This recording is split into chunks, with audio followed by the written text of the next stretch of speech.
Leading the news this morning, the federal government's workplace safety agency Comcare has made a scathing assessment of the immigration detention network.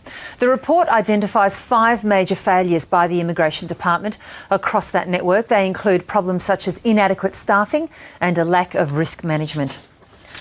Courts in London, Manchester have been churning through the charges laid against people involved in this week's riots.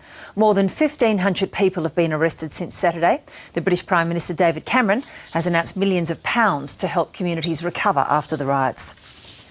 An Australian man has appeared in a Bali court on drugs charges. The 48-year-old Victorian Ricky Shane Rawson was allegedly caught with narcotics in May during a raid at a villa in Bali. He faces up to 12 years in an Indonesian jail if he's found guilty of carrying less than 1 gram of methamphetamine. Global share markets have rallied overnight in Europe, London, Paris and Frankfurt. They were all up around 3%, and in New York the Dow Jones Industrial Average was up around 4%. The Nasdaq was up more than 4% and the S&P 500 was up as well.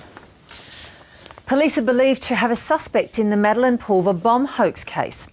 News Limited Papers reports that detectives have spoken to the man, but he's not been formally interviewed. Last week, 18-year-old Ms Pulver spent 10 hours believing she had a bomb around her neck that was thought to be part of an extortion attempt.